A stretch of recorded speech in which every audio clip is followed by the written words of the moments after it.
नमस्कार। मैं डॉक्टर चंदनबल शर्मा आज आपको बीए पार्ट थर्ड के भारत के भूगोल में वैश्वीकरण के बारे में बताने जा रहा हूँ। वैश्वीकरण को इंग्लिश में ग्लोबलाइजेशन कहते हैं। वैश्वीकरण को हम अगर सामान्य अर्थों में देखें तो इसे एक विश्व गांव की संज्ञा दी है। वैश्वीकरण का इतिहास आज से 200 से 300 वर्ष पुराना है, जब पश्चिमी देशों ने एशिया एवं अफ्रीका में अपना प्रभाव जमाकर वहाँ के आर्थिक जीवन को प्रभावित किया था। लेकिन इसका आधुनिकीकरण नूतन है। इस दिशा में तीव्र प्रसार विगत 3 दशकों में हुआ है। भारत में सार्वभौमिकरण या वैश्वीकरण या ग्लोबलाइजेशन 1980 के दशक में शुरू हुआ, जब विदेशी निवेशकों को छूट दी गई। लेकिन सर्वप्रथम 1991 में यह भारत में प्रभावी हुआ, जब बजट में रुपयों की परिवर्तनीयता पर सहमति दी गई। इससे पूर्व 1990 में विश्व बैंक ने भारत को यह सुझाव दिया था कि आयात उदारीकरण को बड़े पैमाने पर लागू किया जाए। इस प्रकार विदेशी आर्थिक नीति में उदारीकरण प्रदान कर सार्वभौमिकरण की नींव डाली गई। उत्पादन एवं निवेश पर नियंत्रणों को कम करके घरेलू उदारीकरण को भी प्रोत्साहित किया, जिससे प्रशासनिक हस्तक्षेप एवं प्रतिबंधों में कमी आई। स्पष्ट है कि 1990 और 1991 की आर्थिक परिस्थितियों ने भारत को अंतर्राष्ट्रीय मुद्रा कोष एवं विश्व बैंक द्वारा थोपे गए संरचनात्मक समायोजन कार्यक्रमों को अपनाने के लिए विवश कर दिया तथा सार्वभौमिकरण इस संरचनात्मक समायोजन का ही एक हिस्सा है। देश की अर्थव्यवस्था को विश्व की अर्थव्यवस्था के साथ एकीकृत करना ही सार्वभौमिकरण, भूमंडलीकरण या वैश्वीकरण कहलाता है। इस प्रक्रिया में पूंजी एवं वस्तुओं व सेवाओं, श्रमिक और संसाधन परस्पर एक देश से दूसरे देश में जाने के लिए स्वतंत्र होते हैं।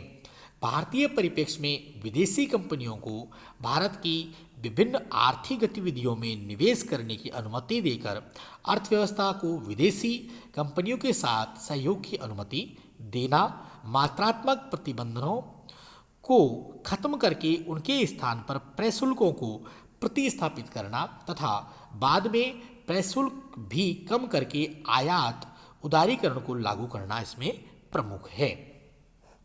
वैश्वीकरण का प्रभाव, इफेक्ट्स ऑफ ग्लोबलाइजेशन। वैश्वीकरण से क्या प्रभाव पड़े हैं? विगत 2 दशकों से धीरे धीरे प्रभावी हुए वैश्वीकरण के प्रभाव विगत दशकों में ही महसूस किए गए, जिनके अंतर्गत विदेशी सेक्टर एवं भारतीय उद्यमों को लाभ हुआ है। इस प्रक्रिया के प्रमुख प्रभाव निम्नलिखित हैं। भारत के विदेशी विनिमय भंडार में वृद्धि हुई है। सबसे पहली बात करें हम तो जो भारत का विदेशी विनिमय भंडार है उसमें वृद्धि हुई है, जिसके अंतर्गत यह 1992 में $1100 मिलियन था से बढ़कर के और 1995 को ही $20,000 मिलियन हो गया। तो एक तरह से ये लगभग 15 गुना वृद्धि हुई। निर्यात आयात पर भी सकारात्मक प्रभाव पड़ने लगे। आर्थिक उदारीकरण की प्रक्रिया से हमारी आत्मनिर्भरता बढ़ी है। चालू खाते में घाटा कम हुआ है। विदेशी ऋण भार में कमी आई है। धीरे धीरे भारत की क्षमताओं पर विदेशी निवेशकों के विश्वास में वृद्धि हुई है, जिससे देश में प्रत्यक्ष विदेशी निवेश की दर भी तीव्र हुई है। विदेशी कंपनियों द्वारा निवेश तो तीव्र हो गया, लेकिन इसका प्रभाव भारतीय उद्यमों पर भी पड़ा। जिसके कारण एक असमान प्रतिस्पर्धा उत्पन्न हो गई। यह प्रतिस्पर्धा मजबूत बहुराष्ट्रीय नियमों एवं कठोर एवं कमजोर भारतीय उद्यमों के मध्य बनी। देखिए, जो ये प्रतिस्पर्धा भारत में बनी है, ये मजबूत बहुराष्ट्रीय निगम और भारतीय जो कमजोर उद्योग है उनके बीच में बनी है। इसके परिणाम स्वरूप अनेक बड़ी कंपनियों ने तो भारतीय छोटी इकाइयों को अपने में समा लिया, जबकि कुछ अपने अस्तित्व के लिए संघर्ष कर रहे हैं। इस प्रकार भारत वैश्वीकरण का अर्थ बताते हुए पश्चिम बंगाल में एक सांसद ने कहा कि यह तो भारत के लिए हाथियों के झुंड में एक चूहे के घुसने जैसी स्थिति होगी। इस प्रकार कुछ आलोचकों ने तो यहाँ तक कह दिया कि वैश्वीकरण की प्रक्रिया एक बार भारतीय कंपनियों पर व भारतीय अर्थव्यवस्था पर विदेशी प्रभुत्व की दिशा की ओर बढ़ रही है। देखो, वैश्वीकरण के फायदे और नुकसान दोनों ही हैं भारतीय परिस्थितियों में।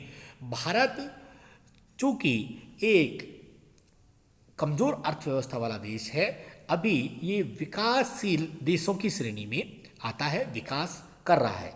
यहाँ की कंपनियाँ बहुत ज़्यादा मजबूत नहीं है, आर्थिक स्थिति भी अन्य जो बड़ी कंपनियाँ हैं विकसित देशों की, उनकी तुलना में कमज़ोर है।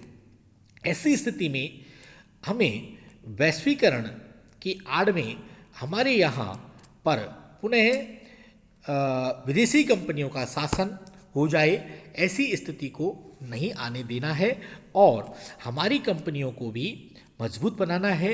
इसमें हमारे भारत सरकार का योगदान प्रमुख रहे कि विदेशी कंपनियों को निर्धारित शुल्क अदा करने के बाद ही यहाँ अपनी स्थापना के मौके देने चाहिए, जिससे भारत सरकार को एक निश्चित आय होती रहे और भारत एक संकट की घड़ी में न पड़े।